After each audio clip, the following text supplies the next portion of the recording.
Hello students, today I have come up with the next part of the chapter chemical bonding from class 11 syllabus. So today I will show that how the shapes of the molecules are or how the shapes of the covalent molecules can be explained by the VSEPR theory. So let's start with it. Okay, the first molecule which I will consider is BeCl2.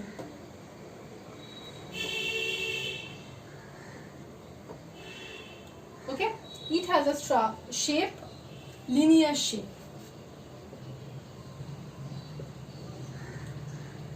Now, how this can be explained?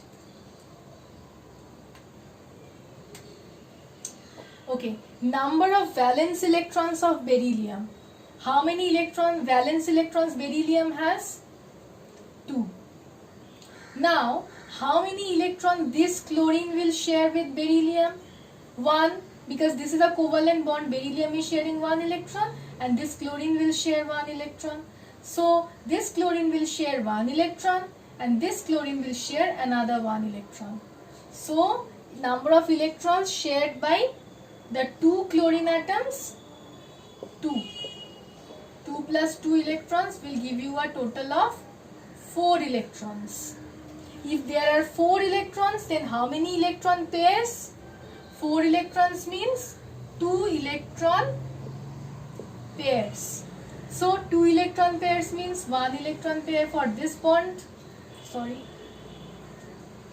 1 electron pair for this bond and 1 electron pair for this bond. So that will give you a perfectly linear shape. The next molecule I will come is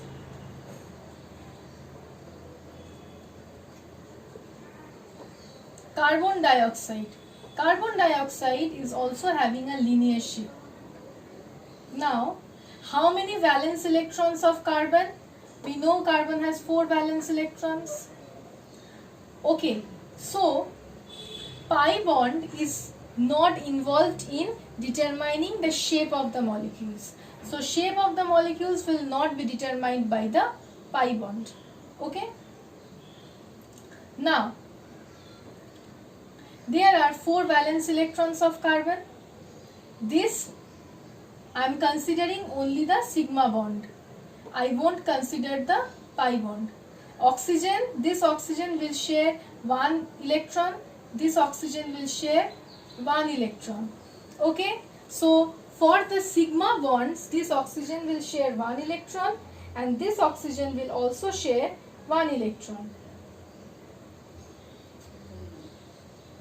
For the pi bond, this oxygen will share 1 electron, this oxygen will also share 1 electron. Now 4 plus 4 electrons, that will give you total of 8 electrons. And how many electron pairs? 4 electron pairs.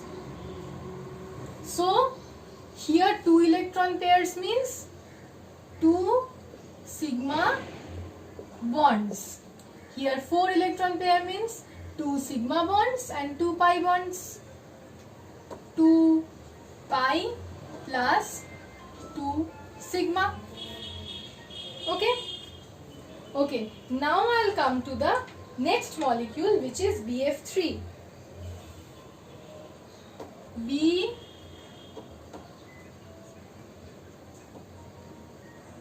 BF3. Okay. Now boron. How many valence electrons boron have? Boron has 3 valence electrons. This fluorine will share 1 electron with boron. This fluorine will share 1 electron with boron. This fluorine will share 1 electron with boron. So 3 fluorines will share 1 electron each with the boron to form the 3 bonds. So 3 plus 3 electrons, that will give you a total of 6 electrons. So how many electron pairs? 6 divided by 2, 3 electron pairs. So 3 electron pairs for 1, 2, 3 sigma bonds. and it has a structure of trigonal planar. No lone pair means there is no distortion of geometry. Okay, now I'll come to the next molecule, which is SO2, sulfur dioxide.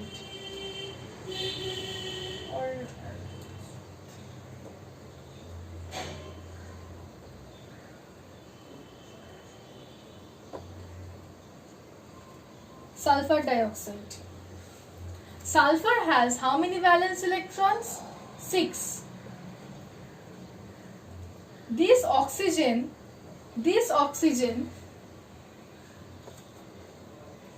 will share 1 electron for the sigma bond and 1 electron for the pi bond, 1 electron for sigma bond and 1 electron for pi bond.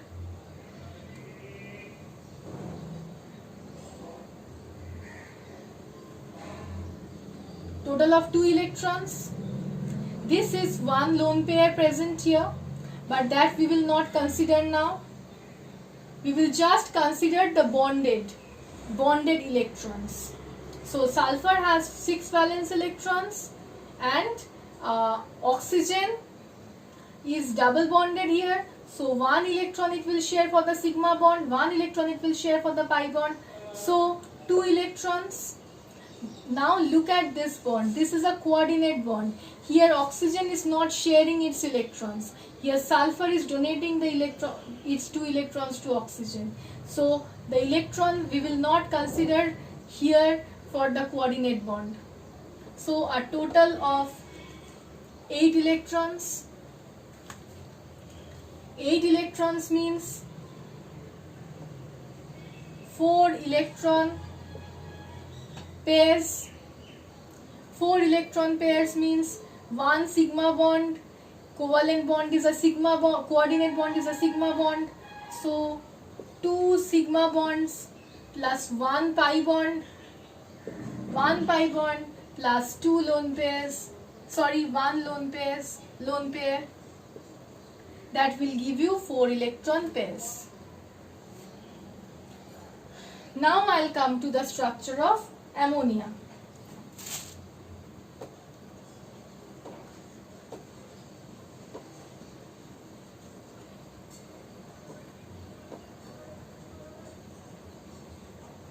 Here central atom nitrogen. Nitrogen has 5 valence electrons. For these 3 hydrogens, 1 electron each. Total of 8 electrons, which means 4 electron pairs. 4 electron pairs means 1 sigma bond, 2 sigma bond, 3 sigma bond, 3 sigma bonds plus 1 lone pair. So this is for ammonia. Next I'll come to PCl5. Okay, this has a structure. This ideal structure of sulfur dioxide was trigonal planar, but because of the presence of the lone pair, the actual structure for sulfur dioxide is angular. The ideal shape for ammonia was tetrahedral, but due to the presence of the lone pair, the actual shape is trigonal pyramidal. Okay. Now I'll come to PCl5.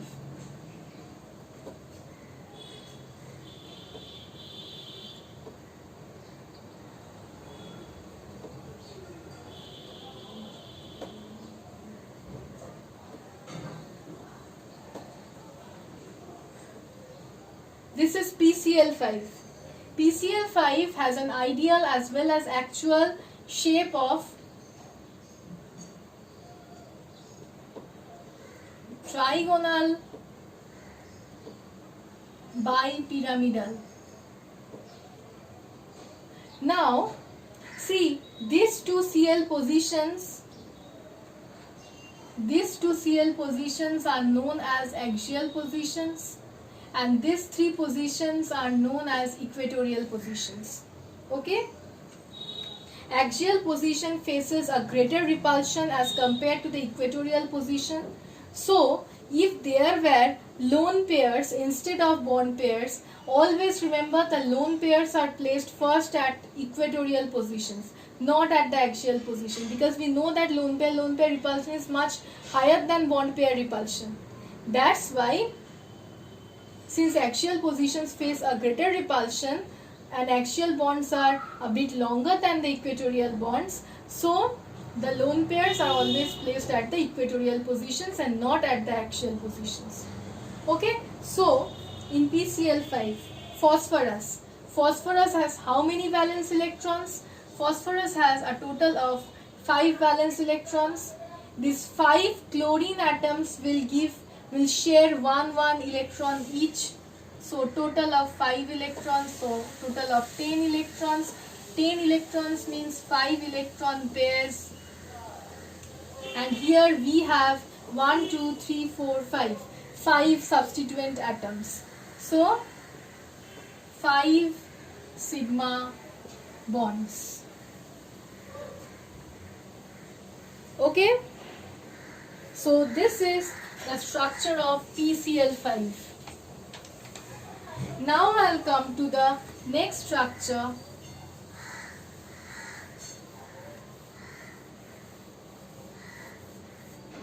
which is ICl2 minus.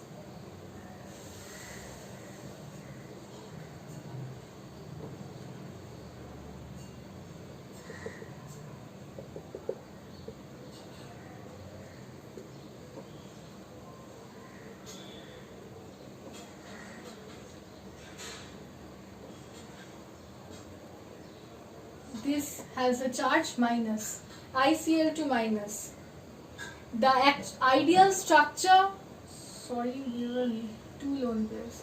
The ideal structure for ICl2 minus would have been trigonal bipyramidal, but the actual structure is linear. Actual shape is linear.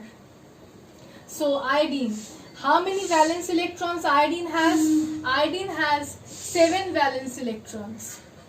Okay, now there are 2 chlorines. These 2 chlorines are just sigma bonded. So they will share 1 electron each. So 2. Now because of this negative charge, here also we will have 1 electron.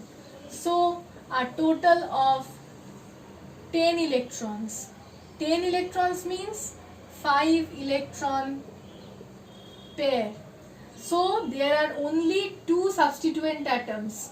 So 2 sigma bonds plus 3 lone pairs.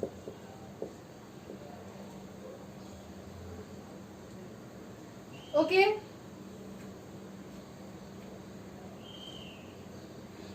Now I'll come to SF6, sulfur.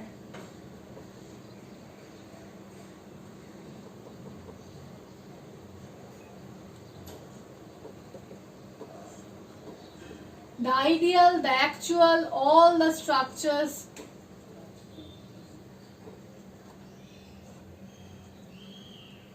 octahedral. There are no lone pairs present, that's why. Sulfur, how many valence electrons sulfur has? Sulfur has 6 valence electrons. There are 6 fluorine atoms, all are sharing 1 electron each. So 6 plus 6, 12 electrons. Since there are total of 12 electrons, so 6 electron pairs. See, there are 6 sigma bonds. So obviously 6 sigma bonds.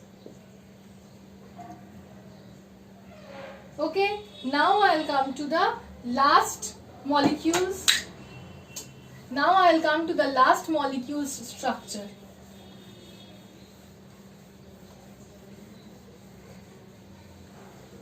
Okay, the last molecule is XeF4.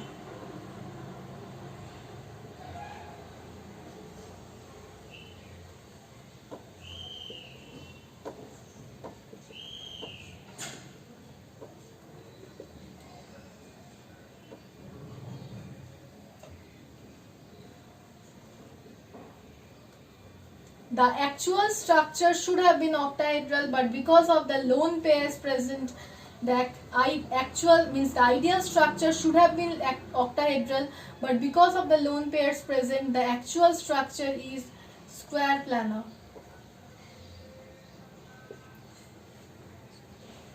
Okay. How many valence electrons xenon have? Xenon have 8 valence electrons. There are 4 fluorines present, each sharing 1 electron. So total of 4 electrons, giving you 12 electrons. 12 electrons means 6 electron pairs. See, there are only 4 substituent atoms. So 4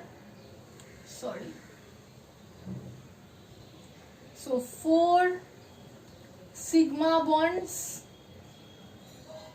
and 2 lone pairs. Okay, so this is how the shapes of the covalent molecules can be explained with the help of VSEPR theory. So in the next video I'll start with valence bond theory and I'll continue with hybridization. Thank you.